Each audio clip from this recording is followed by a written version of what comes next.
नमस्कार दोस्तों, आधुनिक भारतीय इतिहास के इस मॉड्यूल में मैं प्रशांत आपका स्वागत करता हूं। आज के इस वीडियो में हम बात करेंगे शिवाजी और मराठा साम्राज्य के उत्कर्ष के बारे में।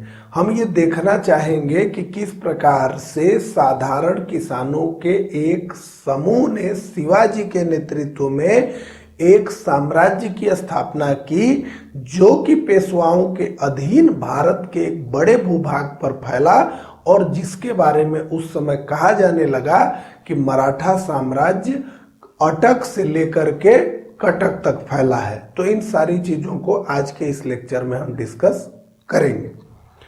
अगर आपको याद हो तो मैंने आपसे पिछले वीडियो में बात किया था हैदर अली, टीपू सुल्तान और 4 आंग्ल मैसूर युद्ध के बारे में। तो अभी तक अगर वो वीडियो आपने नहीं देखा है तो आप चैनल पर चले जाइए और चैनल पर आपको मॉडर्न हिस्ट्री के नाम से प्लेलिस्ट मिलेगी। उस प्लेलिस्ट में मॉडर्न हिस्ट्री से जुड़े हुए सारे वीडियो एक क्रम से लगे हुए हैं, तो आप वहां से उसे देख सकते हैं। और अभी तक अगर आपने इस चैनल को सब्सक्राइब नहीं किया है तो इसे सब्सक्राइब कर दीजिए और सब्सक्राइब करने के बाद उस बेल आइकन को याद से दबा दीजिए, ताकि इस चैनल पर जो भी वीडियो अपलोड हो उसकी नोटिफिकेशन आपको तुरंत मिल जाए। तो चलिए इन्हीं सब बातों के साथ आज के इस वीडियो की शुरुआत करते हैं। देखिए, हम पूरा ये जो डिटेल फ्लो चार्ट है, जो पूरी टाइम लाइन है, इसको धीरे धीरे करके हम एक के बाद एक देखेंगे, लेकिन उससे पहले कुछ महत्वपूर्ण विषयों पर हम चर्चा करना चाहेंगे। तो सबसे पहले तो अगर हम मराठा साम्राज्य की बात करें तो इसको हम 2 पीरियड में देखते हैं। एक तो औरंगजेब के समय यानी 17वीं शताब्दी के उत्तरार्ध में जो मराठा साम्राज्य बना, जिसके निर्माणकर्ता शिवाजी थे। और इस दौर में शिवाजी, संभाजी, राजाराम और ताराबाई को हम देखते हैं मराठा प्रशासक के रूप में, मराठा शासक के रूप में। एक दूसरा दौर जो हम उत्तरवर्ती औरंगजेब का देखते हैं, यानी औरंगजेब की मृत्यु के बाद से, जिसमें कि पेशवाओं का इतिहास शुरू होता है और फिर से जो है मराठा साम्राज्य आगे बढ़ता है। और बाद में तीसरे एंग्लो मराठा वार के बाद ये जो मराठा साम्राज्य है वो डिक्लाइन कर जाता है। तो ये इस प्रकार से 2 चरणों में इसको देखा जा सकता है।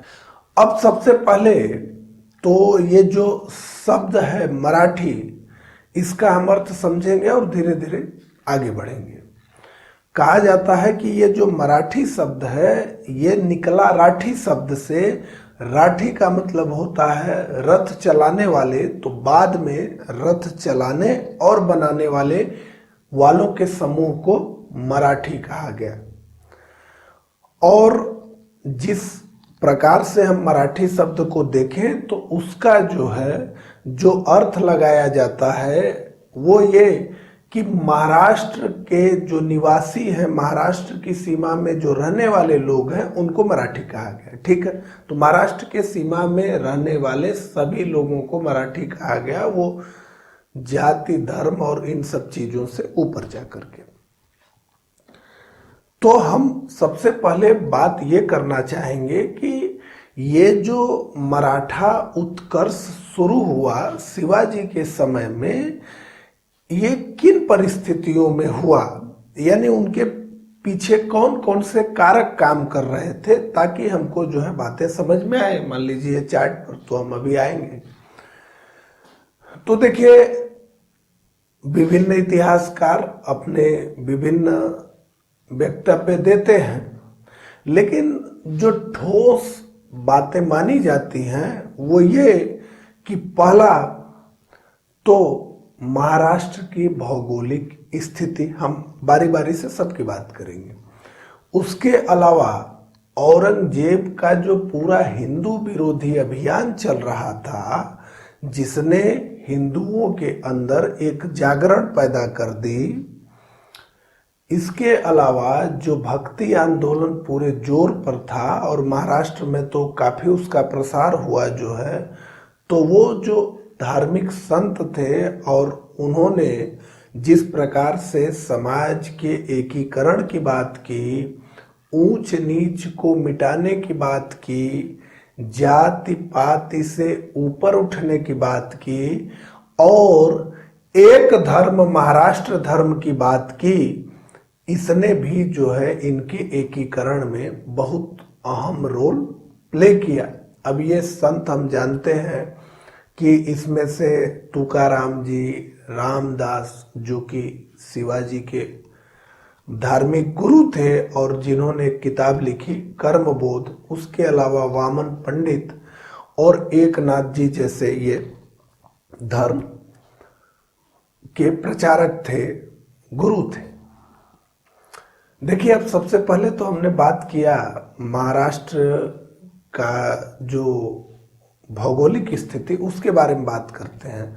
तो देखिए, जो दक्षिण की पूरी पर्वतमालाएं थी वो एक प्रकार से जो है मराठों की हमेशा से ढाल रही।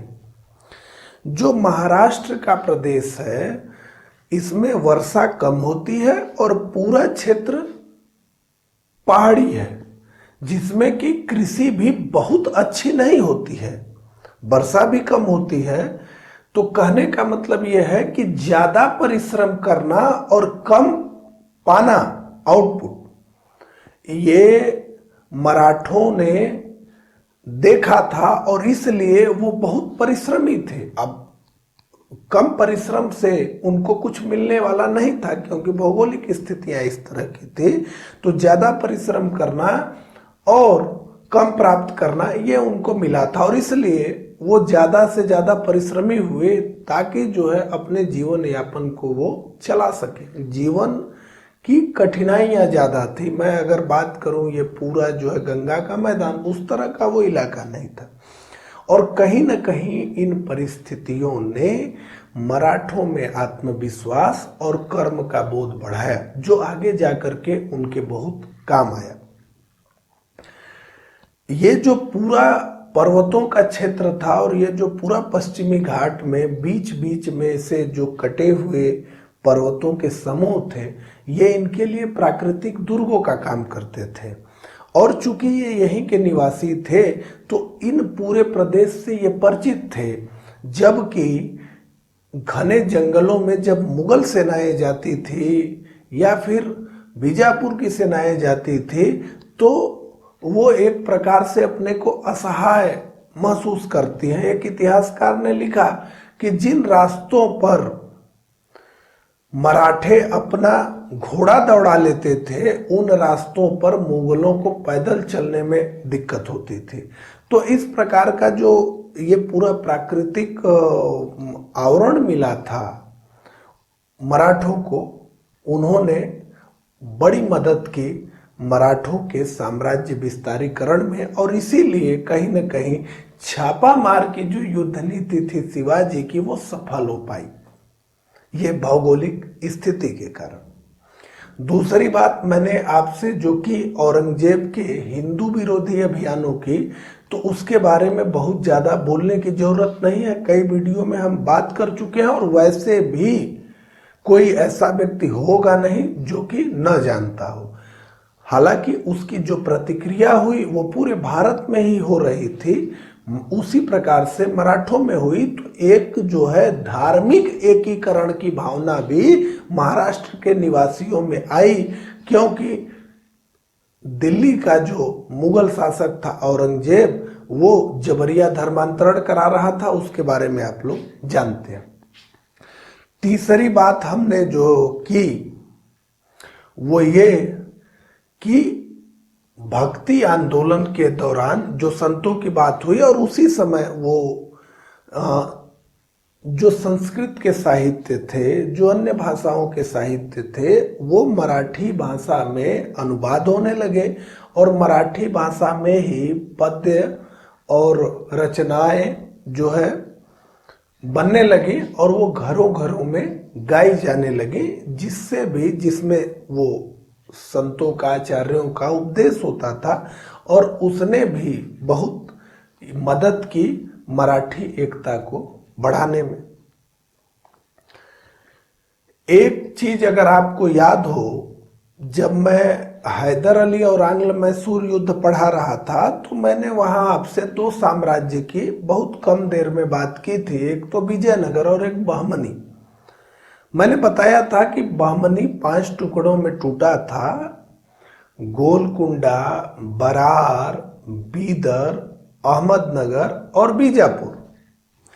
तो ये जो मुगल सल्तनत बनी थी दक्षिण में, कहीं न कहीं इन मुगल सल्तनतों में मराठा सेना, मराठा लोग सैनिक के रूप में काम करते थे और कुछ लोग तो इतना ऊपर तक गए, जैसे अगर मैं बात करूं शिवाजी के दादाजी मालोजी भोसले की या फिर शिवाजी के पिता शाहजी की, तो ये तो अहमदनगर में बहुत अच्छी स्थिति में चले गए थे। तो कई मराठा परिवार ऐसे थे जो कि बगल में जो मुस्लिम रियासतें थी उसमें बड़े बड़े पदों पर पहुंचे थे, तो कहीं न कहीं इनका सैन्यकरण भी हो चुका था। हालांकि ये परमाणुओं की तरह बिखरे थे, कोई एक साम्राज्य बने ऐसी चेतना नहीं थी, वो चेतना शिवाजी लेकर के आए।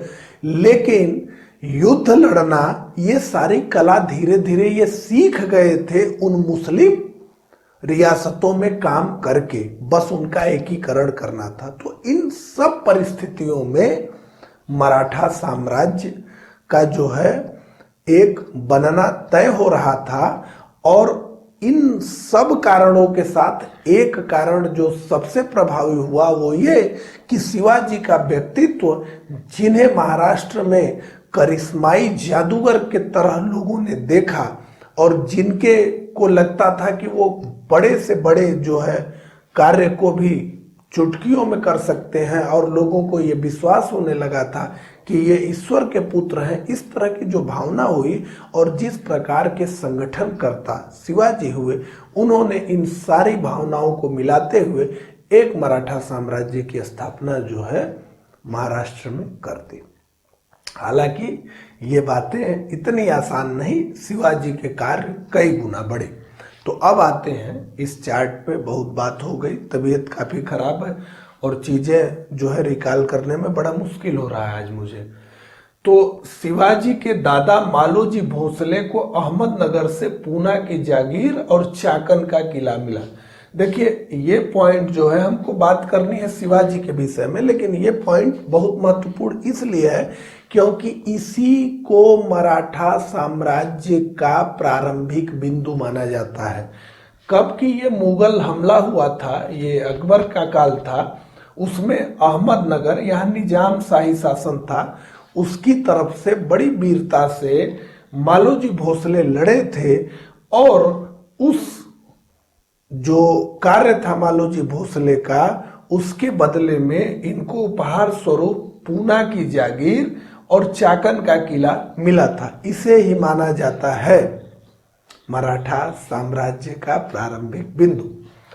अब शिवाजी के पिता शाहजी का राजनीतिक जीवन अहमदनगर से प्रारंभ, बाद में बीजापुर से जुड़े। बहुत गजब का इनका भी जीवन था। निश्चित रूप से अगर देखा जाए तो शिवाजी के आगे की 2 पीढ़ियां भी उसी प्रकार से थी।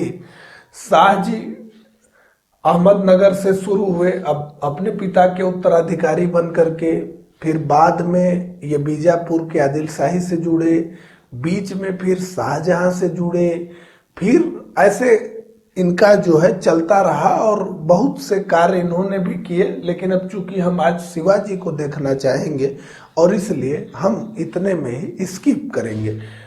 तो शिवाजी का जन्म शिवनेरी के किला में हुआ और इनकी माता का नाम आप लोग जानते ही हैं, लेकिन मैंने यहाँ लिख दिया है जीजाबाई। तो पिता शाहजी और माँ जीजाबाई के पुत्र शिवाजी का जन्म शिवनेरी के किले में हुआ। ये बात है 1627 की। इसके बाद 12 वर्ष की उम्र में पिता से पूना की जागीर इनको मिली और इस जागीर के, चूंकि ये 12 वर्ष के थे, तो इस जागीर के जो संरक्षक थे वो थे इनके पिताजी के मित्र दादा कोंडदेव। और ये दादा कोंडदेव जो है, इनका प्रभाव शिवाजी के जीवन पर बहुत पड़ा है। अगर धार्मिक प्रभाव हम कहें तो रामदास, और संरक्षक के रूप में दादा कोंडदेव। और रानाडे ये कहते हैं कि किसी महापुरुष के उन्नति में अगर माँ के प्रभाव को माना जाए तो ये कहा जा सकता है कि शिवाजी के जीवन पर उनकी माँ जीजाबाई का सबसे ज्यादा प्रभाव पड़ा था। जीजाबाई एक धर्मपरायण स्त्री थी जो कि बहुत स्वाभिमानी भी थी, और हमेशा से धर्म, देश की शिक्षा कहानियों के रूप में वो शिवाजी को सुनाती थी। कहा जाता है कि रामायण, महाभारत और इसी तरह के जो अन्य काव्य हैं, वीरों की कहानियां हैं, उनको सुनाती थी। और इसलिए बचपन से ही देश धर्म की रक्षा करना, इस तरह का भाव शिवाजी के मन में जो है आ रहा था। और इसमें दादा कोंडदेव और जो मैंने आपको कहा उनके धार्मिक जो गुरु रामदास जी का बहुत बड़ा योगदान था। और कहीं न कहीं इन्हीं सब विषयों को लेते हुए जो है आगे जाकर वो देश की स्वतंत्रता और उसके लिए जो है वो व्रत करेंगे। ठीक है, तो 12 वर्ष की उम्र में पिता से पूना की जागीर मिली। दादा कोंडदेव ये प्रशासक रहे। 1636 से 44 औरंगजेब दक्षिण का मुगल सूबेदार नियुक्त हुआ। ठीक है, तो अभी ये मुगल सूबेदार है। आगे जाकर के पूरा इसकी दक्कन की नीति हमने पिछले वीडियो में भी बात की थी मुगल साम्राज्य के पतन के बारे में, तो वो आगे चल के आएगा और पूरा शिवाजी बनाम औरंगजेब होगा। तो उसमें ये दक्षिण भारत में मुगल सूबेदार नियुक्त हुआ 36 से 44 में। शिवाजी का विवाह साई बाई के साथ हुआ 1640 में, यानी कि 13 वर्ष की उम्र में इनका विवाह हो गया। अब 1645 में जो मैंने आपको अभी बात बताई कि वो सारी चीजें जिनका बीज उनके मन में पड़ा था, तो देश की स्वतंत्रता, हिंदवी स्वराज की स्थापना, और जैसा कि उस समय के जो धार्मिक नेता थे वो भी कहीं न कहीं इस बात पे जोर दे रहे थे कि देश से म्लेच्छों को भगाओ, यानी मुसलमानों को भगाओ और देश को आजाद कराओ। तो वो सारे प्रभाव थे शिवाजी के ऊपर, और कहीं न कहीं उन्हीं सब चीजों को लेकर के इन्होंने अंततः कसम उठा ली कि देश की स्वतंत्रता, हिंदवी स्वराज की स्थापना और धर्म की रक्षा के लिए सब कुछ अर्पण करने का इन्होंने कसम खाया। ये 1645 की बात है, और यहीं से कहा जाता है कि शिवाजी महाराष्ट्र के निवासियों के एकीकरण और जो मुस्लिम शासन था उसके विरुद्ध कार्य करना इन्होंने शुरू कर दिया, और स्वराज की स्थापना यानी अपने राज्य की स्थापना, यानी हिंदुओं की राज्य की स्थापना, जिसका अर्थ ये कि राज्य हिंदुओं का लेकिन सबके साथ समान न्याय करने वाला जो है देश, यानी सरकार भी कह सकते हैं आप उसको, तो समान न्याय, उसमें हिंदू मुस्लिम किसी के साथ कोई भेदभाव नहीं होगा, लेकिन राज्य हमारा होगा यानी हिंदुओं का होगा, और उसी को इन्होंने कहा हिंदवी स्वराज। ठीक है, तो अब यह अभियान शुरू हो गया एक प्रकार से साम्राज्य बनाने का, और जिसकी शुरुआत तोरण, राजगढ़ और कोंडाना के किले पर शिवाजी के अधिकार के शुरुआती अधिकार है, आप थोड़ा ध्यान दीजिएगा, से शुरू हुआ। ठीक है, ये करीब 3 वर्षों में ये हुआ। ये जितने किले जीते शिवाजी ने, सबके पीछे की कहानी आश्चर्यजनक साहस को दर्शाने वाली है, और सबको पढ़ करके आपको बहुत आनंद आएगा। तो अगर पढ़ने का मौका मिले तो निश्चित रूप से पढ़िएगा कि किस प्रकार से जो है उन्होंने किया। उसमें से खास करके जावली और पुरंदर में तो जिस प्रकार से उन्होंने किले को जीता वो पूरी कहानी बड़ी अतुलनीय है। तो हम इस वीडियो में वो कहानी रिपीट करेंगे नहीं, आपको मौका मिलेगा तो आप पढ़िएगा। या फिर भारत एक खोज जो कार्यक्रम है यूट्यूब पर बहुत वीडियो है, उसमें से ये शिवाजी का चैप्टर जो है, जो वीडियो है वो देखिएगा तो सब आपको दिखेगा। तो अब इसी समय जो है ये वापस चला गया था 44 में औरंगजेब, मैंने बताया 36 से 44 रहा, फिर वापस चला गया। फिर आया ये 1652 में फिर से जो है औरंगजेब दूसरी बार दक्षिण का मुगल सूबेदार नियुक्त हुआ। अब यहीं से इसका जो पूरा दक्षिण भारत का वो जो अभियान जो कि बहुत वर्षों तक चला और जिससे इसका शाही खजाना खाली हो गया वो शुरू होगा। तो इसके बाद सबसे जो जोरदार अभियान था शिवाजी का, माने इस आधार पर 1654 में इन्होंने पुरंदर के किले को जीता।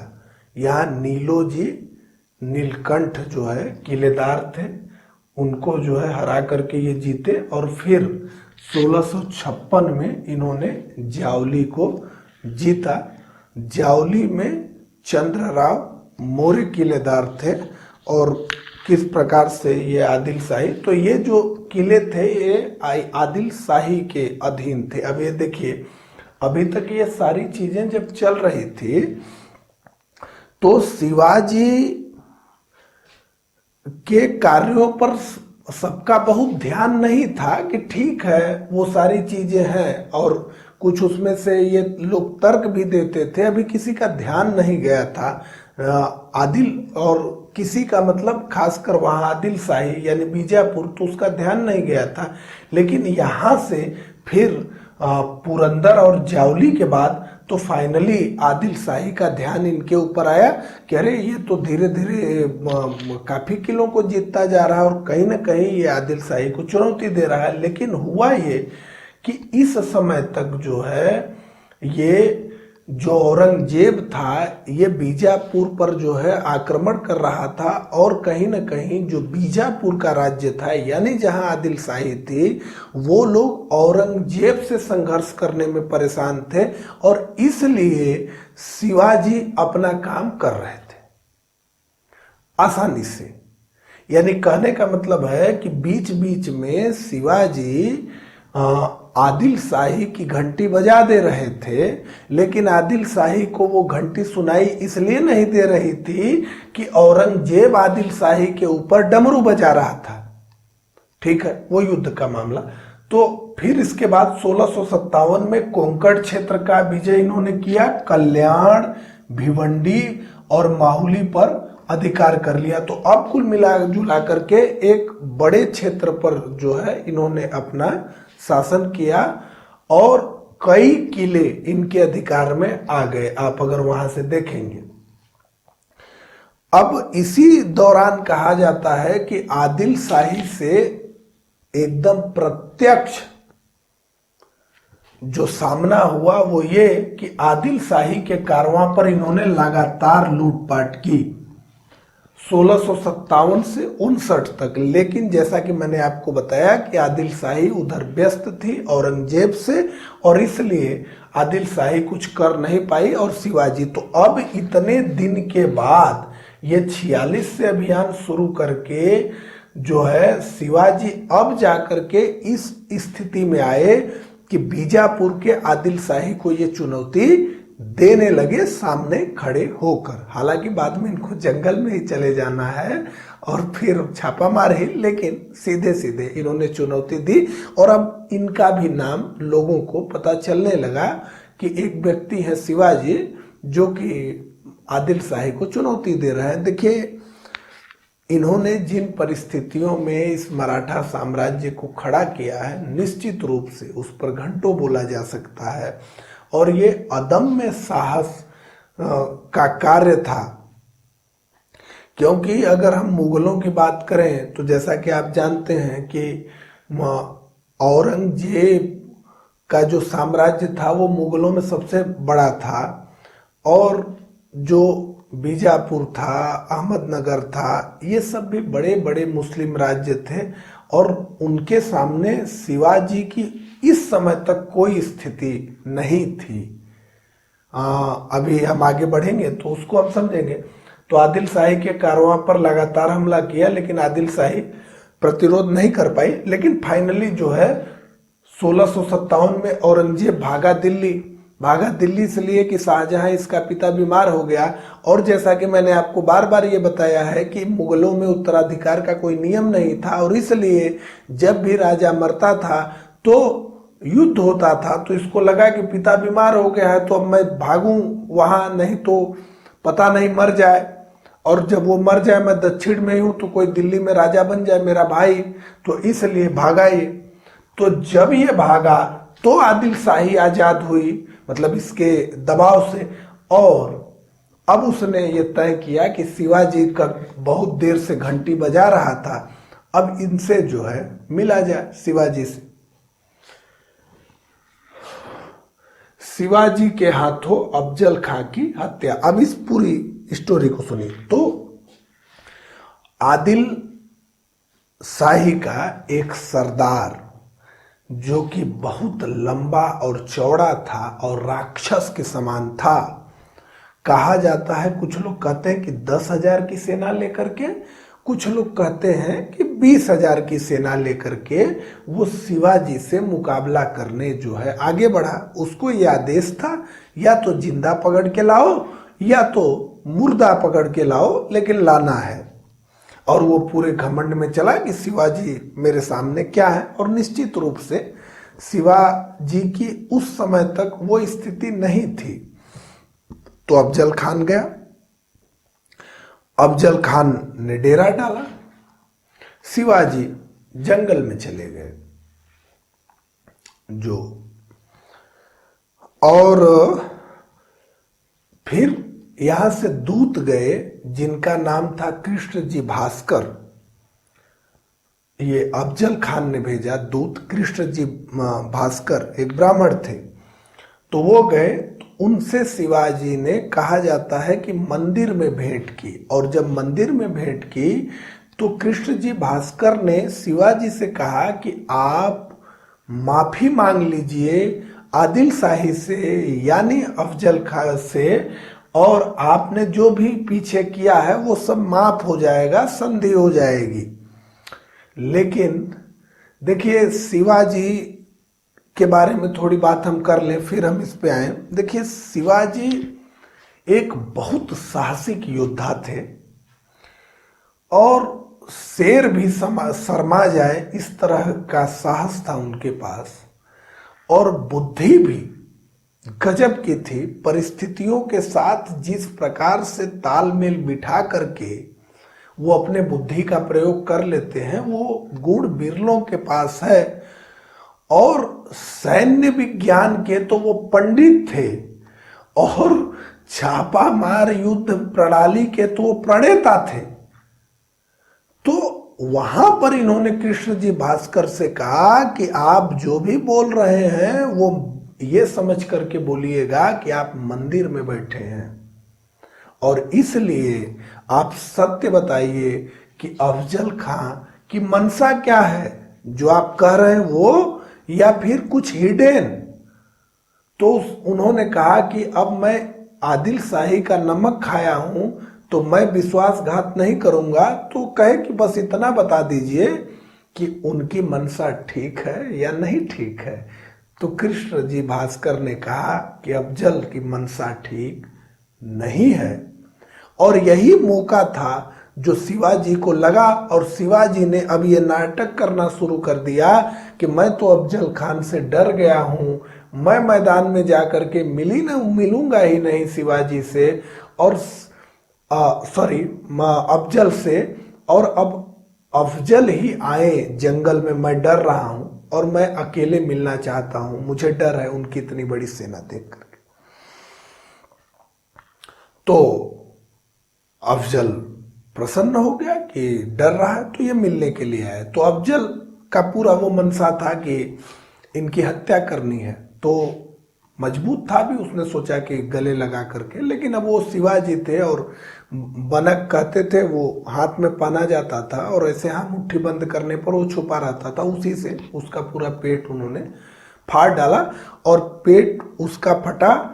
जो सेना थी उसकी, उसका साहस लर्जा और मराठों ने गाजर मूली की तरह काट दिया।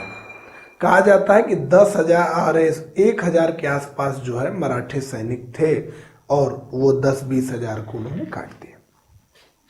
तो इस प्रकार से इस घटना के बाद शिवाजी के सम्मान में बहुत वृद्धि हुई। अब ये मेन स्ट्रीम मीडिया में आ गए हैं कि अब अखबारों में इनके बारे में छपने लगा। उसके बाद औरंगजेब अब मुगल शासक बन गया फाइनली, ठीक है, अभी तो सूबेदार ही था, तो अब यहां से ये मुगल शासक बन गया और 1707 तक ये मुगल शासक बना रहेगा। उसके बाद जो है इसकी मृत्यु हो जाएगी। तो अब जब ये सब हुआ तो इस दौरान औरंगजेब को ये लगा कि ये जो शिवाजी हैं, मैंने बताया मेन स्ट्रीम मीडिया में आ गए, तो इनको ये बीजापुर हरा नहीं पाएगा और इसलिए कहीं ना कहीं अब हमको इनको रोकना होगा कि भाई ये किस प्रकार से ये साम्राज्य बना रहा है। एक हिंदू लड़का हमारे सामने, हमको तो पूरे भारत को मुस्लिम राज्य में बदलना है। तो इसने शाइस्ता खां की तैनाती की 1660 में दक्षिण का मुगल सूबेदार नियुक्त किया, यानी जिस पद पर ये 57 तक खुद था उसी पद पर शाइस्ता खान की तैनाती की और इसको ये अधिकार दिया गया कि अब आप शिवाजी से निपटिए। शाइस्ता खां शुरुआत में बहुत भारी सफलता प्राप्त किया और पूना, चाकन और कल्याण पर इसने कब्जा कर लिया। तो यानी जो शिवाजी की पैतृक रियासत थी और या जिस किले में शिवाजी रहते थे पूना के, वो किला जो है इसके कैद में चला गया और काफी ये तंग भी करने लगा। तो फाइनली सब करते करते शिवाजी ने एक दिन आत्मघाती साहसिक फैसला लिया। इस तरह के ये लोग थे, तो इन्होंने 400 की फौज लेकर के बाराती के रूप में पूना नगर में प्रवेश किया। अब ये समझिए कि शाइस्ता खान मुगलों का सूबेदार था दक्कन का, कम से कम 30-40 हजार की सेना हमेशा इसके पास रहती होगी। उसके बावजूद 400 सिपाहियों के साथ ये लोग पहुंच गए किले में और किले में पहुंच करके इसके ऊपर वार हुआ, इसका हाथ कटा, ये भाग गया, इसका पुत्र मारा गया, कई सेनानी इसके मारे गए और अंततः ये सब करने के बाद शिवाजी वहां से निकल गए। और फिर उसके बाद ये जो भागा कि फिर दक्षिण में आया नहीं, इस एक घटना ने शिवाजी का सम्मान अब बहुत बढ़ा दिया था कि शिवाजी, और यहीं से कहा जाता है कि लोग ये समझने लगे कि ये जो शिवाजी है इनके लिए कुछ भी असंभव नहीं है और कहीं न कहीं ये चमत्कारिक व्यक्तित्व के व्यक्ति हैं जिनके ऊपर देवी आशीर्वाद है। और यहां से इनका जो व्यक्तित्व उभरा, उसने मराठों के संगठन में इनको अपना नेता मानने के लिए विवश किया।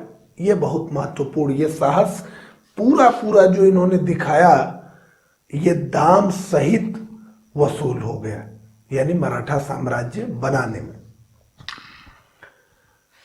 मुगल सूबेदार जय सिंह द्वारा जबरदस्त हमला। अब जब ये हुआ तो इसके बाद शाइस्ता खान को हराने के बाद जो है शिवाजी ने सूरत का अभियान किया। इसी को देखिए लिखते हैं सूरत की लूट। अब चूंकि ये शब्द जायज नहीं है इस महान छत्रपति के लिए और जो भी इतिहासकार करते हैं, लेकिन सूरत का अभियान हुआ।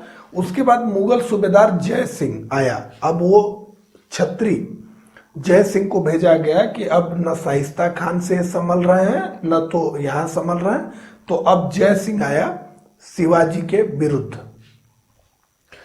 जय सिंह ने बड़ी तेजी से हमला किया। शिवाजी के साम्राज्य के एक बहुत बड़े क्षेत्र पर जय सिंह ने कब्जा कर लिया और पूरा शिवाजी ने अपना दिमाग दौड़ाया। इन्हें कोई रास्ता नहीं दिखा। अब इनको ये लगा कि अब तो हम खत्म ही हो जाएंगे, इस प्रकार की चीज। और अंततः जो है शिवाजी ने पुरंदर की संधि ऑफर की। देखिए यहाँ वही मैं जो आपसे कह रहा था कि साहसी तो इतने कि मुगलों के किले में चले गए औरंगजेब से मिलने, आगरा। और चालाकी ये कि जब इन्होंने देखा कि स्थिति बिगड़ रही है तो पुरंदर की संधि करने पर भी सहमत हो गए। शिवाजी की बहुत हानि हुई इस संधि से। 35 में से 23 मराठा किला मुगलों को मिला। संभाजी को 5000 का मनसब, यानी अब इनके पुत्र संभाजी मुगलों के नौकरी पर हो गए, तो 5000 का इनको मनसब मिला। और शिवाजी युद्ध में मुगलों की मदद करेंगे, ये भी तय हुआ कि अब जो बीजापुर वगैरह के विरुद्ध जब मुगल हमला होगा तो ये लोग मुगलों को सहायता करेंगे। तो ये पुरंदर की संधि में हुआ। इसके बाद जय सिंह लगातार ये प्रयास करते रहे कि किसी प्रकार से शिवाजी और औरंगजेब की भेंट कराई जाए। और यहाँ से जो है 12 मई 1666 में शिवाजी और औरंगजेब की भेंट हुई। कहा जाता है कि शिवाजी क्यों गए औरंगजेब से भेंट करने? क्या उनको ये सारे खतरे दिख नहीं रहे थे कि एकदम जो है औरंगजेब के घर में आप जाकर के मिल रहे हैं और वो औरंगजेब जो कि आपको खोजता है उस औरंगजेब से? तो उसमें ये बताया जाता है कि एक बात तो ये थी कि जय सिंह ने गारंटी ली थी, दूसरी बात ये थी कि शिवाजी भी देखना चाहते थे मुगलों की व्यवस्था। अब चूंकि ये तो महाराष्ट्र में ही थे तो उनकी राजधानी में देखना चाहते थे कि ये लोग हैं कितने मजबूत। अब पता नहीं शिवाजी ने कितनी बड़ी सोच रखी थी, ये तो वही जानते हैं, लेकिन उनके कार्यों को देख करके ये लगता है कि कहीं न कहीं वो वहां तक सोच रहे थे कि हमको मुगलों की स्थिति को भी देखना चाहिए और इसलिए वो तैयार हुए और शिवाजी और औरंगजेब की भेंट हुई। यहाँ कई बातें बताई जाती हैं जिसमें से कि एक ये है कि जिस प्रकार का सम्मान शिवाजी ने सोचा था कि उनको मिलेगा उस तरह का सम्मान औरंगजेब ने नहीं दिया। और कहा जाता है कि 5000 के मनसबदारों के जगह पर शिवाजी को भी बैठा दिया गया, जो लाइन में खड़े होते थे मनसबदार। तो इन्होंने कहा कि भाई मनसबदार आपके संभाजी है, मैं थोड़े हूं, मैं तो राजा हूं।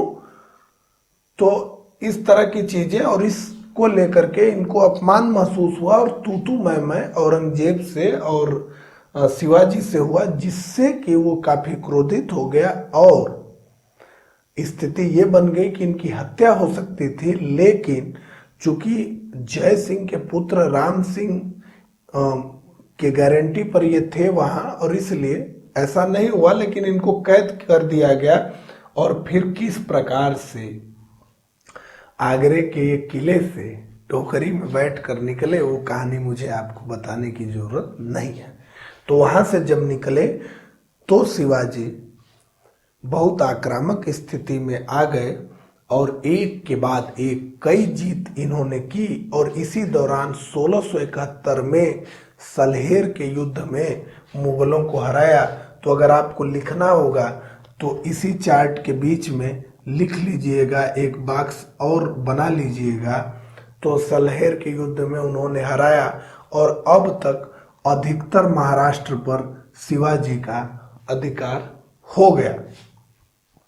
जब ये हो गया, बहुत बड़ी टेरिटरी शिवाजी के पास आ गई, तो अब शिवाजी ने अपने को छत्रपति घोषित करने के लिए राज्याभिषेक करवाया कि अब भाई राजा मैं हूं तो मेरा राज्याभिषेक भी हो जाए। अभी तो ऐसे वहां से निकले और धीरे धीरे करके क्षेत्र बना रहे हैं, तो अभी तक राजा है शिवाजी ऐसी कोई बात नहीं आई है। लेकिन अब जरूरी हो गया था। जरूरी इसलिए हो गया था कि अभी तो साथी वगैरह की बात चल रही थी, लेकिन जब प्रशासन ठीक प्रकार से चलाना होगा तो शिवाजी की ये मजबूरी थी कि जो मराठा सरदार थे, जो इनको अपने तरह के ही एक सरदार समझते थे, हालांकि ये मानते थे कि बड़े सरदार हैं, हम लोग छोटे सरदार हैं, तो अब सरदार से ऊपर उठ करके जब राजा बन जाएंगे शिवाजी, तो जो सारे सरदार हैं वो कहीं ना कहीं ये मानने लगेंगे कि ये अब हमसे बहुत बड़े हैं और इनके आदेश का हमको पालन करना है। और जो भी विदेश नीति होगी, जो भी अन्य राज्यों के साथ इनका व्यवहार होगा, तो एक राजा के रूप में निश्चित रूप से अलग होगा। वही तो औरंगजेब कहा कि आप कहाँ के राजा हैं। तो अब ये जरूरी हो गया था। तो काशी के विद्वान विश्वेश्वर भट्ट द्वारा इन्होंने अपना राज्य अभिषेक करवाया। विश्वेश्वर भट्ट ने कहा कि ये उच्च कुल के क्षत्रिय हैं, और वहीं पर इन्होंने हिंदू धर्म उद्धारक की उपाधि ली और छत्रपति ये बने। इन्होंने यहाँ से नया संवत चलाया और सोने और तांबे के सिक्के चलवाए, जिन सिक्कों पर लिखा था श्री शिवा छत्रपति। तो अब शिवाजी छत्रपति बन गए। ठीक है, यहां से तो अब हम इनको कहेंगे छत्रपति शिवाजी महाराज। महाराज भी बन गए। तो 17 जून 1674 को माँ जीजाबाई की मृत्यु। ठीक है, तो जीजाबाई जी की मृत्यु हो गई।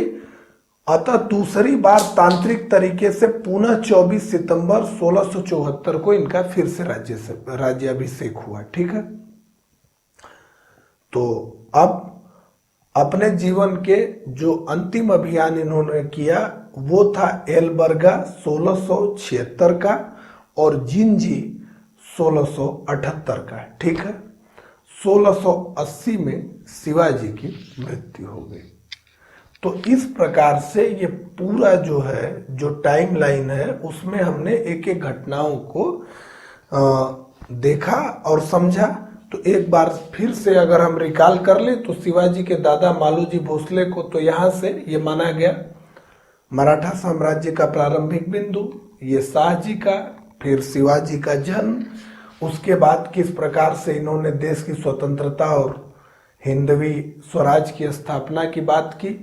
उसके बाद इनका विजय अभियान शुरू हुआ जो बहुत लंबा चला और फिर फाइनली जो है अंतिम इनका अभियान एलबर्गा और जिंजी पर 1680 में शिवाजी की मृत्यु हुई। तो अब इसके बाद हम शिवाजी के बाद मराठा साम्राज्य यानी शिवाजी के उत्तराधिकारियों को देखेंगे। जैसा कि आपको चार्ट दिख रहा होगा, ये पूरा बन गया है। अब तो आगे हम इसको देख लेंगे। ठीक है, तो आज के इस वीडियो में बस इतना ही। मुझे उम्मीद है ये वीडियो आपको पसंद आया होगा। अगर आपका कोई सवाल या सुझाव हो तो आप कमेंट करके पूछ सकते हैं।